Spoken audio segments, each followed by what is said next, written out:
Kurioso, and welcome back to the Welsh History Podcast, Freeform Edition, Episode 6. And today we have a special guest. We're doing a bit of an interview with Andy Lamb from Wales Outdoors, who, as I'm sure you heard on the last podcast, is a sponsor of our little series here. But I also wanted to have a chat because he does something that I'm always curious about, and I'm sure it might be of interest to those of you that are looking to come to Wales and are looking to kind of get a look around and see what there is out there. And so with that, hello, Andy, welcome. Hello, Jonathan. How are you today? I'm good. Good. Yes, I've been pretty busy today, but it's evening here in the UK, so I'm just relaxing down now. Yes. It's a noon hour here. We're 7 hours different, so we have to schedule things that kind of match up to that schedule. It's always entertaining. So just to begin, we have a series of questions we're going to ask Andy to kind of, discuss with him his career, specifically with tours, and also around kind of, what attracted him to doing this kind of thing, which I think is always an interesting thing to learn about, because I sure don't always know much about this stuff. I've never really run a business myself, so it's not something I'm familiar with. So yeah. All right. So with that, let's just start from the beginning, I guess. What inspired you to start this career? That's a relatively easy one for me to answer. So I began my career after making a kind of a life change move from London to Wales when I was a lot younger than I am now. So I think I moved from London to Wales when I was 22. But when I found myself in Wales, I took the first job I could get, and but I remembered what we'd been doing whilst I was at school. So I often say to people that teachers have a huge amount of responsibility and can often change lives. So I had a remarkably good geography teacher who ran an outdoor pursuits program for the school that I was in, and it was a very good program. It empowered all of the boys that took part. But of course, living in London, I didn't really have much access to the hills as a youngster. But when I moved to Wales, the hills were on my doorstep. So I started taking up hill walking again, and eventually made that my career. So I went from the first mountain bike provider in the Brecon Beacons National Park to deliver a range of adventure activities, but now I solely deliver guided walks. More recently, I've invested in the training to become a qualified tourist guide in Wales, and that really is something that follows on from being a mountain walking guide. So as a mountain walking guide, you're not just ensuring the safety of your clients on the hill, but you're interpreting the landscape and the history as well. People don't want to just go out for a walk, they want to know what they're seeing. And so I developed those skills. I thought, well, it's a natural progression to, especially as I get older and look to perhaps not walking quite as often as I have been doing in the past, to be able to deliver a similar kind of activity, but around castles and heritage attractions in Wales. Right. Cool. So I guess the question that sort of follows on from that, what is your favorite part of this job that you're doing? That's also actually an easy one for me to answer, Jonathan. It's smiles. It's as simple as that. I believe that my job is to impart as much knowledge as I can, or as much knowledge as clients want, but really I'm there to facilitate a great day out, and hopefully that's what I managed to achieve. Awesome. So what, I guess the other question I would have then is the other question, of course, one of many, how do you prepare for your tours, especially in a place where you might be less familiar? If I'm unfamiliar with a location, then if I can, I will pay site visits and familiarize myself. But sometimes that isn't quite possible.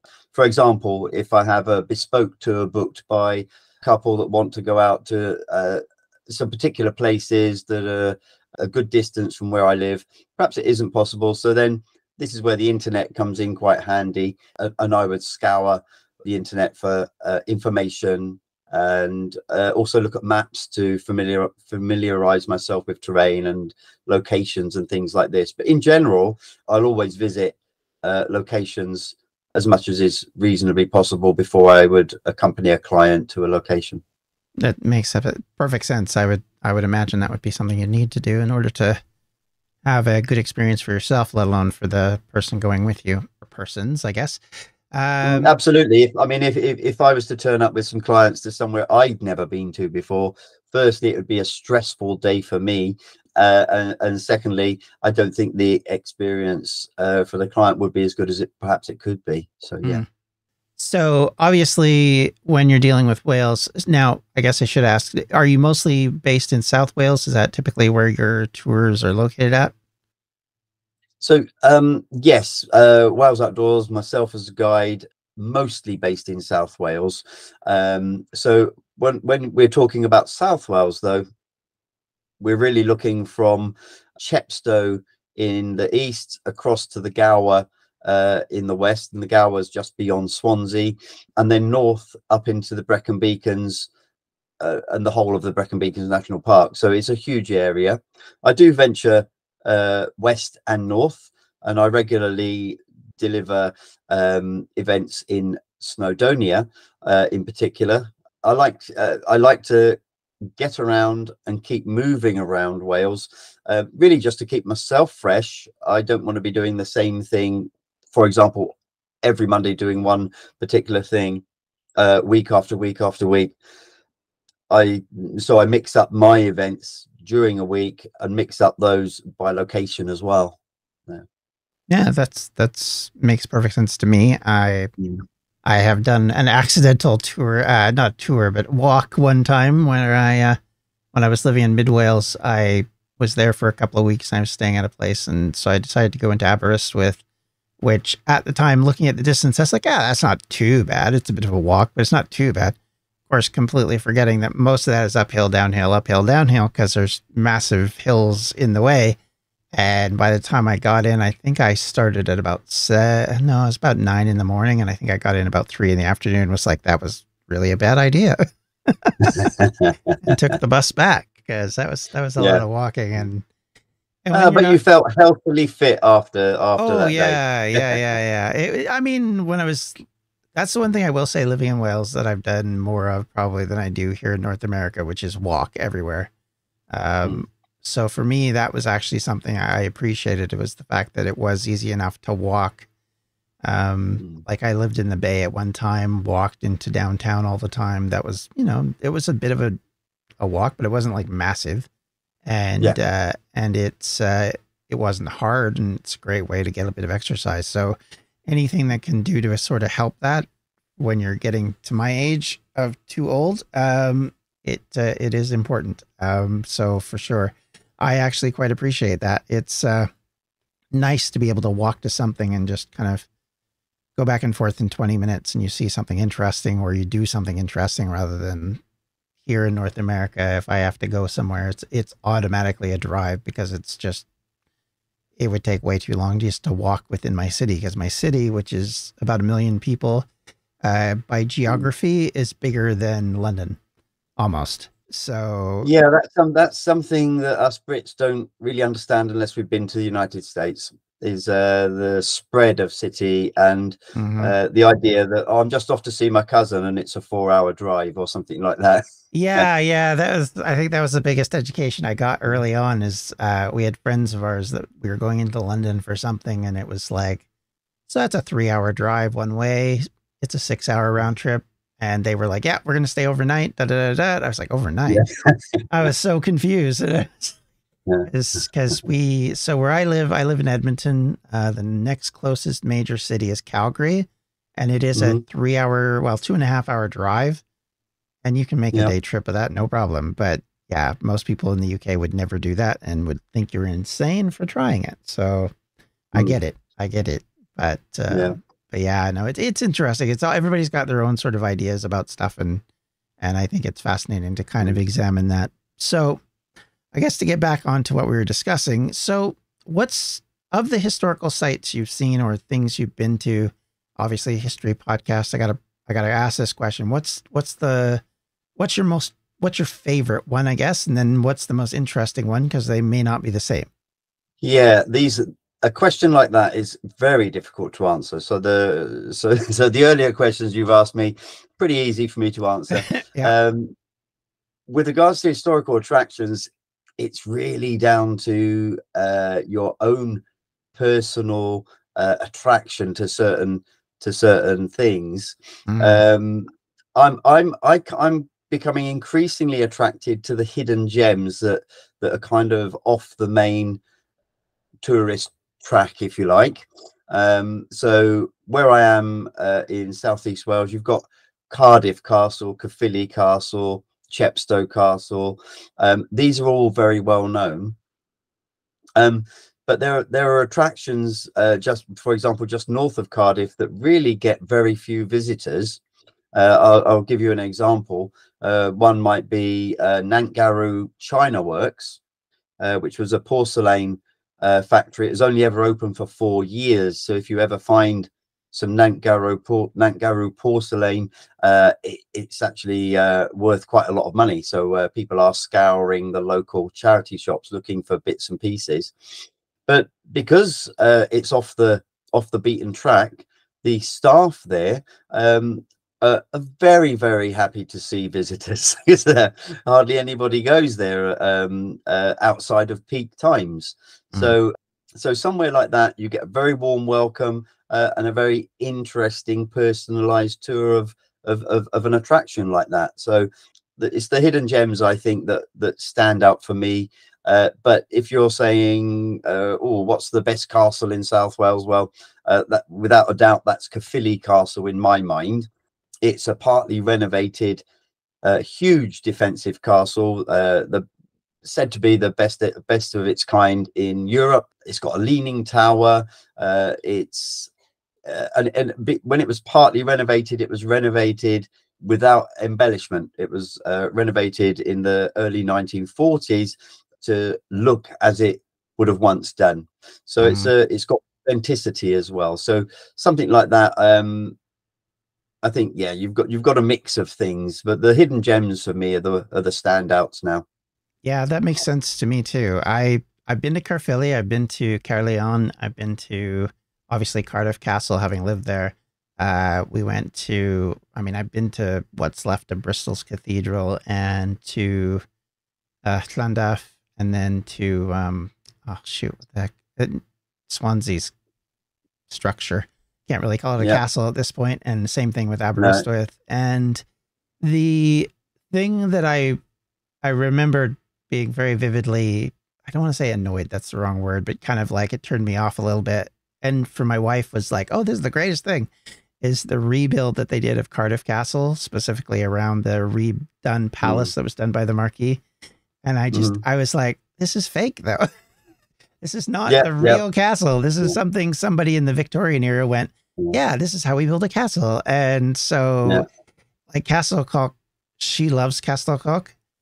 mm, And I've never even been inside of it because it just did my head in, the idea that they would have redone, like, so for those of you that obviously won't know what this is about, Castlecock is a originally an area that was a Roman fort lookout for entrance into the valley towards Cardiff.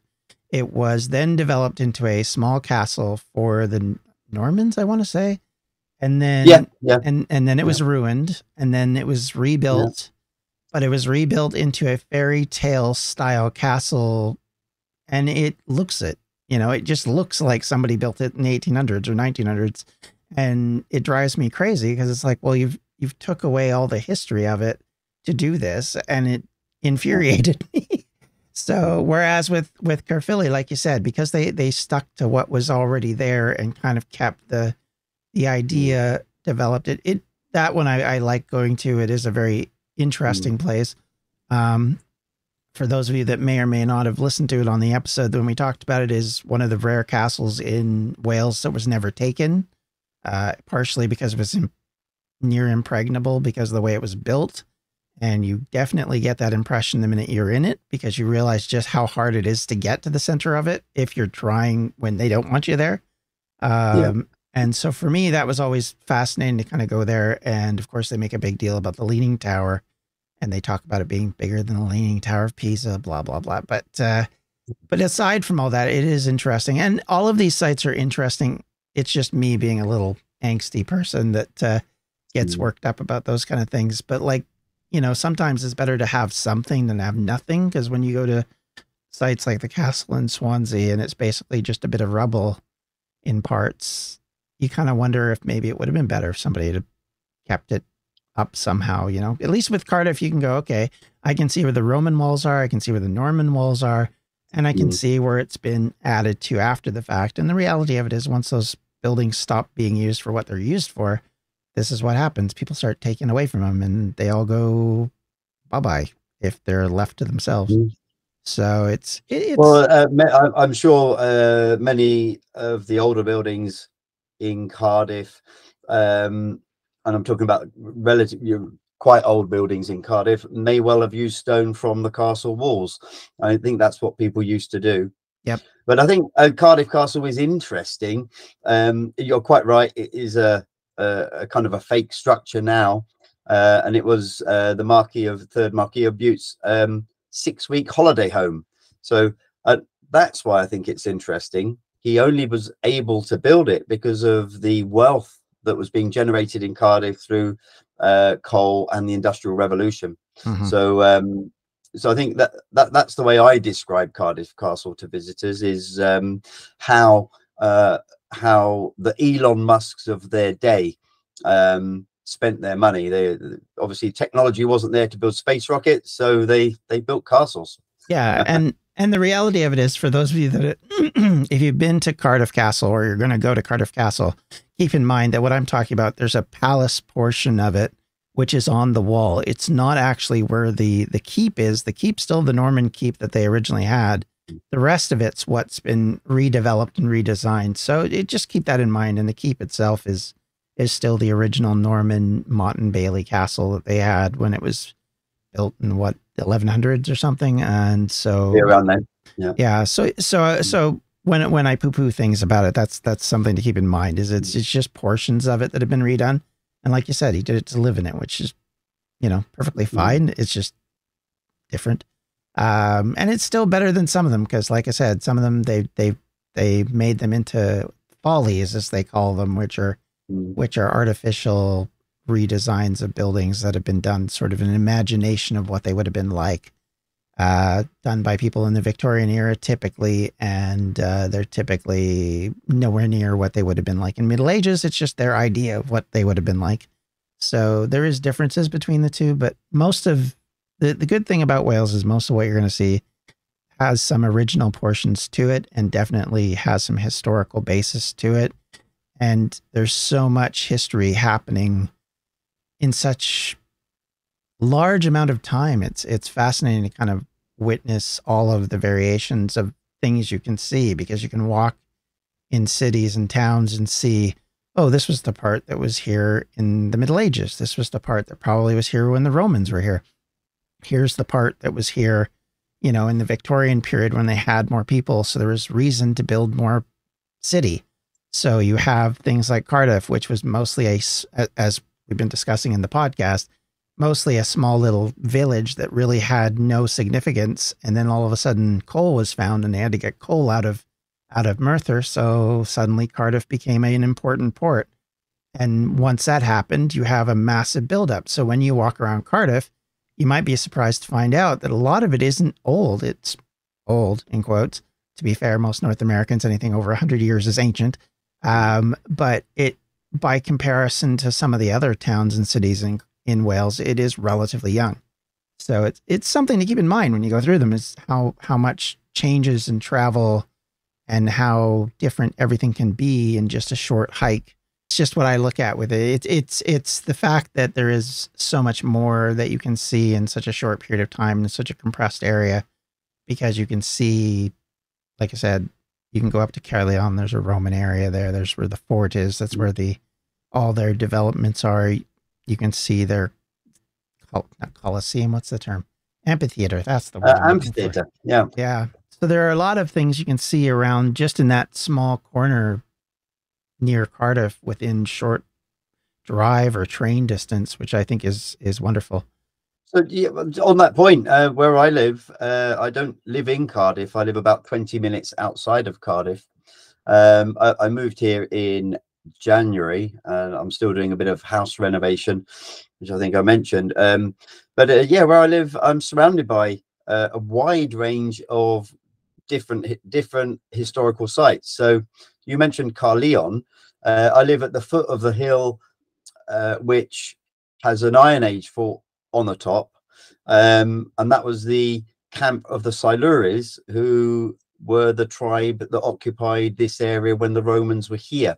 So if you stand in Caerleon, you can see the hill fort, and in fact, you can imagine that the Romans had campfires and the Silures had campfires, and they would have been able to see the fires burning from either camp. So you got that, but then just up the road you've got mining heritage. There's a huge statue. I think it's no, I won't say its height because I won't remember it correctly, but it's huge, and it's called the Guardian of the Valley, and that's to commemorate a mining disaster. Of course, you need to remember that in the South Wales valleys, every community was there because of coal, and every community had its own disaster. So there's mining disaster memorials kind of everywhere. And just down the road, we've got 14 Locks, which is a marvel of engineering. When iron was being produced, before there was rail, there was canals, but you still had to cope with the gradients of descent and ascent for canal barges. So the 14 Locks is quite a remarkable location as well. So surrounded, and you're quite right, in very short distances you can be in the time of the Romans, and then you can be in 1750, then you can jump forward 100 years and you can be 1850. Yeah, it's all here really. Yeah, it's quite amazing when you think about it. And I used to, so I worked in a building in downtown Cardiff, just across from the railway, and looking across in the mornings, you would see the castle, and it was so weird to kind of think, from my perspective, you're sitting in a building that's like built in the 50s, and you're looking at a building that was built, 1,000 years before that, and yet they're both sitting side by side effectively, which I think it's an interesting little dichotomy. And then on top of all of that, you have the landscape, which is amazing as well. So all of this kind of works together in kind of concert to sort of make an interesting and fascinating thing to kind of go and see, because you're not just there for one thing. If you're there for one thing, it's great. But if you want to see, the Brecon Beacons, for example, and go tour the natural areas and the waterways and things that aren't necessarily the big history things, you can do that too. And it's still just as fascinating and interesting and dramatic, I guess I would describe it, in its own way. Yeah, I mentioned that I was in, not so long ago, a multi-activity adventure activity provider. So I was doing things like climbing, caving, gorge walking, those kind of activities. South Wales has all of that, from surfing, paragliding, mountain biking in particular has become very popular. But yeah, if you're an adventurous type, you can choose a different activity every day. That is because the landscape allows that. The landscape is hilly. It's got fast flowing rivers, and then you've got the big mountains behind the valleys in the Brecon Beacons. And from most people's perspective, I suppose they're not big mountains. They're more like large hills, and certainly somebody living in the Alps wouldn't call them mountains, perhaps. But here in Wales, they're mountains, and they provide for good day-long walks out into into nature. Just on one other point, if I give you a what we can achieve in a day on one of my tours. So if I do my 3 castles tour with a group of clients, I'll pick them up in Cardiff. It's a 9-hour day, but that includes travel time. But we get to visit 3 castles of note, Carleon's Amphitheatre and 2 museums, and Tintern Abbey as well. And that's one thing that I think we've talked about, castles that have been renovated. There's plenty out there that are dramatic, romantic ruins, and Tintern is probably on the border with England, but is a remarkable survivor, and a place that romantic poets of the past went to, an artist like J.M.W. Turner. So these are great places to visit. Yeah, for sure. And there's certainly lots of things that you can see, which I haven't even been to. So I'm sure there's even more that I wouldn't even think of because I haven't either heard of them or seen them myself. I know there's lots of places in the West that I haven't been to. I would love to go see. And of course in the North, because I've only ever been to one area in the North. So I don't know North Wales very well on that front. So for sure, for me, that's something I've always thought about as well. Is there's still loads of areas that have a lot of fascination, both from a history perspective and just from a view perspective. And certainly having the ocean there is another, or Irish Sea or whatever you want to call it, around, I think also is an attractive thing for a lot of people who don't necessarily live near an ocean themselves. So having that is another attraction. When you're talking about the Wales, go ahead. Sorry, the Wales coast path is 870 miles long. So and so I guess Wales is surrounded by water on 3 sides. So yeah, there's quite a lot of access to the ocean if you want it. Yeah, for sure. So I guess a couple of things I should ask you. What's one thing you wish travelers knew before they went on tour with you? Oh, that's a pretty interesting question. Okay, I'll give you the answer in 2 parts if I can. On guided hikes, I guess I guess so. Recently, I've had quite a lot of people turn up without a lunch.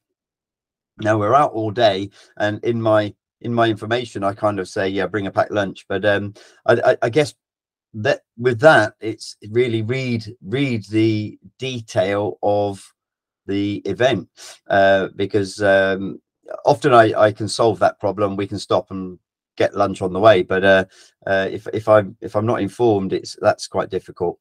I always carry a bit of extra cake and stuff like that with me anyway. But cake doesn't go around 7 people, for example.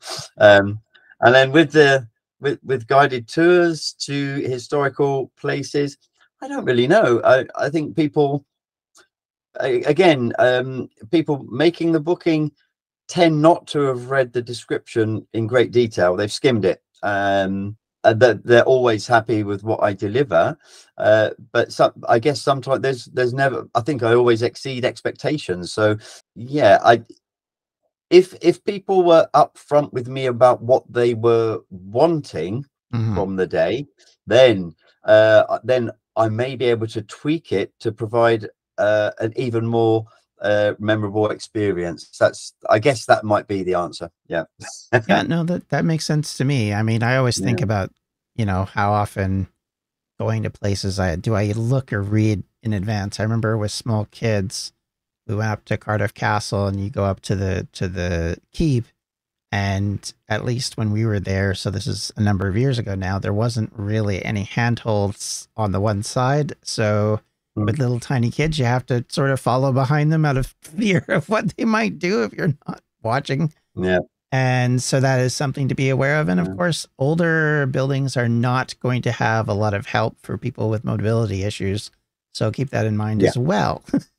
So that'd be the two Oh, things I would say. imagine the spiral staircases in the castles. Yeah, exactly. Yeah. Mm. So if you struggle to go up, a staircase in your house, you may find that a little bit tricky. But that doesn't mean you can't see lots of interesting and cool things. But it's just remember those kind of things and you're good. So Yeah. Yeah. okay, so with that being said, is there something coming up that you wanted to talk about? Anything of yours that something exciting that might be coming in the future that you wanted to discuss or add? Um, so I have historical tours running on a Monday, Tuesday, and Thursday. The Thursday is more of a like a valleys heritage. These are open tours that people can individuals can book onto. They're all of my tours are available 7 days a week for private bookings as well. But I tweak them regularly. So I mentioned, for example, Nantgarw China Works. I'm going to start paying them a visit on my Valleys tour, simply because I think they need the footfall and they're so welcoming anyway. But I've developed a new tour for Cardiff city centre that I'm adding in, and that is a dark history tour of Cardiff. So I'm going to start delivering that at the beginning of December. And that is effectively a 2-hour orientation tour of the city, but and so it will hit all of the main points that somebody new to the city might want to have knowledge of, so that they've kind of got a mental map of the place. But we're going to on that tour look at the darker history, so stories of perhaps ghosts, murders, miscarriages of justice, pirates. Cardiff kind of has it all. I won't give too much away about the detail of that, because I'm still working on a little bit of that, still doing some research on some of it. But yeah, I think it's going to be a lot of fun to deliver, and I think it'll be a lot of fun for people to attend, especially as I'm starting in the darker nights, as the nights draw in. Who doesn't like a ghost story at Christmas, isn't it? Yep, for sure. So, okay, with all of that, then, how would someone find out about your tours and how would they go about booking them with you? So my business is called Wales Outdoors, and all of the information is on the website walesoutdoors.co.uk. There is a plethora of ways to get in touch, but the easiest way is just to use the contact form, or by email, and then there's kind of WhatsApp, Facebook, and Twitter, and all those kind of other social media locations as well. Awesome. Well, thank you very much. I appreciate you coming on today, and I think this was really useful for me as well. As hope our audience got something out of it, because I think it's important to know what's out there and places you can go and things you can do that are beyond necessarily just the run of the mill, go to Stonehenge, go to this, go to that, Windsor Castle kind of usual places. And I think that's one thing. If I was to argue, if there's one thing Wales needs more of, is more people understanding just what's out there and what's available to them and how close it all is to where they might be. So yeah, for sure. Thank you so much, So Andy. just Appreciate it. on that point, before we close, Mhm. I went and picked up my wife from a party last night, and I was invited in. It was somebody's 40th birthday, and they were asking what I do, and I was asked just, what are your favourite tourist locations then? And I named a few, and quite surprisingly, these are all locals. They hadn't heard of them. Mm. So many people don't even know what's on their own doorstep. And I always find that quite interesting, because I like to go out and explore, especially if I move to somewhere new. I go out and I kind of check things out. But I think a lot of people don't do that. And I understand the reasons why, because maybe it's because you're free time, you want to go to somewhere exotic or something like that. But there is so much to do in Wales, and yeah, I highly recommend Wales to anybody as a destination or as a day trip. Yeah, absolutely. Well, thank you so much for this. And for those of you that have any questions, comments, or concerns for myself or for Andy, for that matter, if you want me to forward them on, you can always reach me at welshhistorypodcast@gmail.com or on Twitter or X, as it's now called, at Welsh History Pod, or on Facebook at facebook.com/Welsh History Podcast. And if you'd like to help out the podcast in any way, shape, or form financially, you can do that at patreon.com/Welsh History. Thank you all for listening or viewing today, and have yourselves a great rest of your day. We'll talk to you later. Bye-bye. Welsh History Podcast is a member of the Evergreen Podcast Network. To find more information on them, you can do so at evergreenpodcast.com. Thanks for listening.